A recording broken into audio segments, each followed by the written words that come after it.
Hey, I want to do a video on how I made this whale's tail out of cardboard and cemented it with a high-strength fiber reinforced cement. I also did this one. This one's I did back in 2014. A link is in the description area if you want to watch how I made that one. But right now, let's get to how I made this one and get you understanding what it is I do.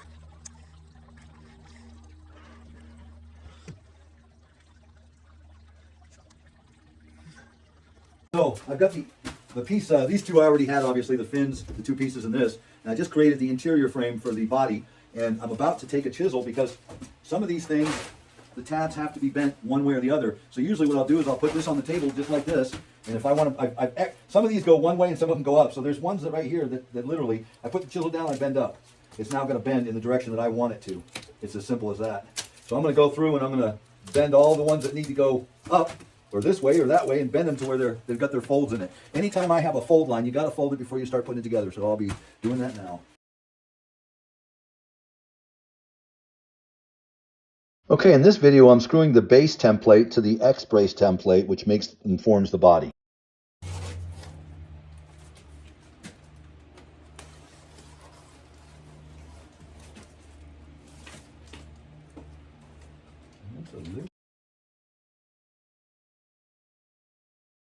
Okay, I just took these that are on both sides and I cut them and made them go into to make the body, and that's done. But you can see these just fold over and then you basically screw them. So that's all sitting there. And I'm going to finish that, and then the fin to the body. The body's actually going to be formed down to here, and then I just got to go from the up to the top.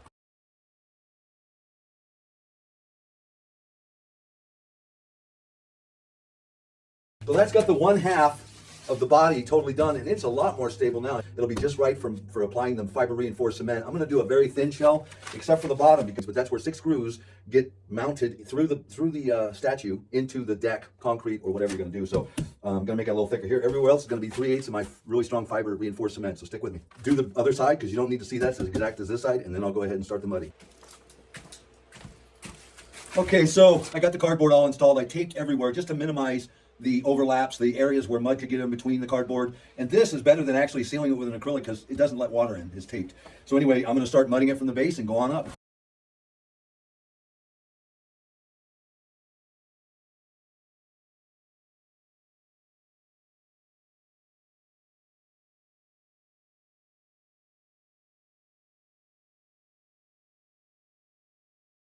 Okay, so I've got the first coat on. It's about a 1/4 inch because I'm only going to go about a 1/2 inch thick. I've embedded the mesh. My next coat tomorrow will be another 1/4 of an inch. Right now, I've got all the mesh well embedded. There isn't anywhere that you could see a pocket like this. I've got a little bit more mud left, just a tiny bit, and I'll put some over that. I'd like that to be covered, like this area here.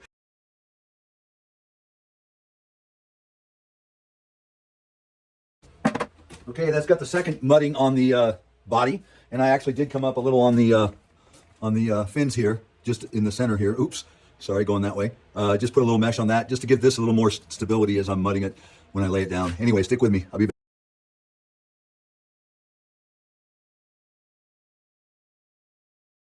Okay, this morning I took a sander and I'm basically just sanding this. This is 14 hours after I just applied the second coat of mud.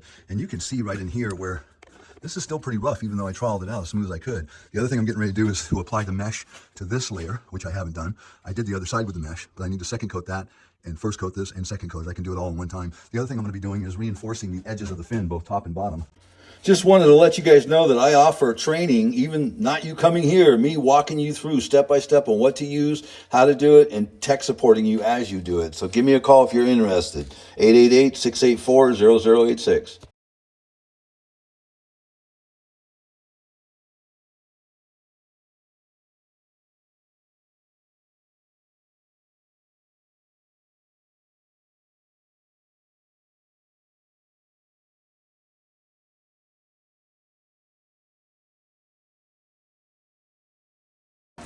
Okay, now this side right here has been done all the way around the fin, up on top and all the way around the bottom. You can see what I did was I put a little bit of mud in the mesh and then stuck it up there. It's going to start me on my radius that I want. A little bit of more mud after that sets up, and then I'll finish it.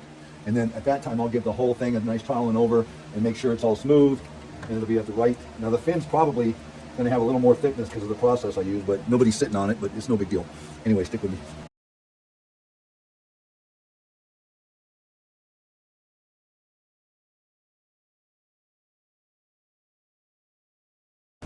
Piece of cardboard with packing tape on it.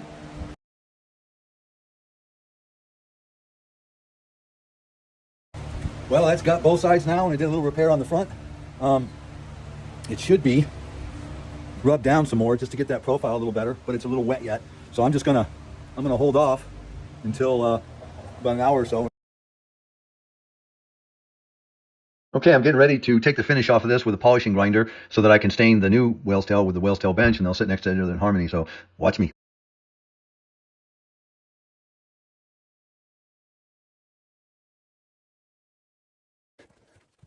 Okay, so this whale's tail I took off the deck and put it on a table so I could polish it and grind it and get it hydro sealed. The one behind me you saw doing the shop, but right now I brought this one up from the shop. I wanted to bring both of them together to stain it, and I don't want it on the deck to do it, so I'm in the grass area. I've mixed up a 11-to-1 orange. You're thinking, why would I put orange in there? I'm looking for a little vibrant color on this one, so I'm just kind of experimenting. But right now I'm just looking for some big globs.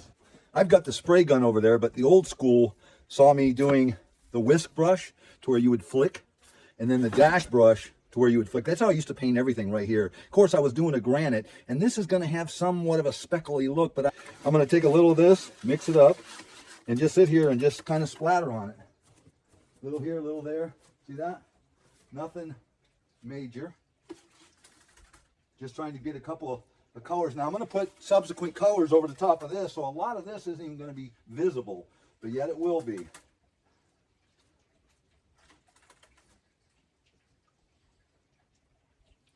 Now the spray gun does not get the big speckles like these do, so that's why I used it. I've mixed up a 5-to-1 Army Green, OD Green, and I'm going to use the gun to speckle.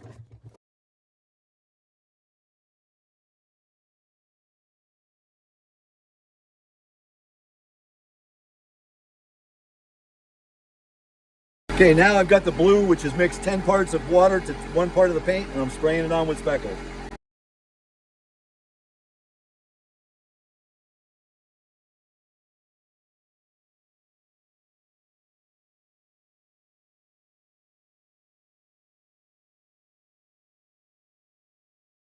Get right up on it so you can see a little bit better.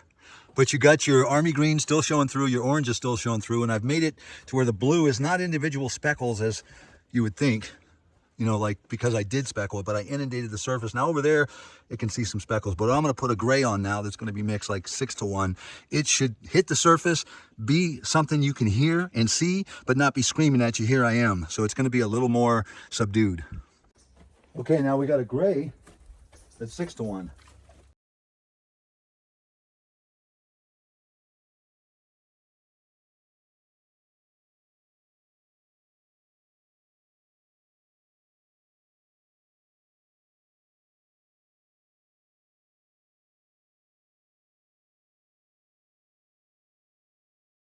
A little up close here with the gray. And this area is probably the best where you really can't see any one thing. Like here, I see more speckles, where up here, it's got a finer. So I may hit some of these areas with a little finer mist. But once you seal them, you're kind of done staining. Just showing you a little closer up view. See if that doesn't convey on camera a little bit. Stick with me. So I was a bad YouTube content provider. I sealed this without you all seeing it, but it dawned on me, usually I do this in the shop and I literally paintbrush it on so much it drips, it runs. And I address the runs with a paintbrush. I literally stay around for a couple of hours. And I have in my shop, it's closed. I don't let no wind in there, but here it's got a lot of wind and there's a lot of Doug fir stuff. So what I did was I sprayed it, let it coat dry, got some of the Doug fir needles off, a bug, you know, and then I sprayed it again. I sprayed it probably 15 times. It's got a very good high gloss shine to it, and it's protected forever.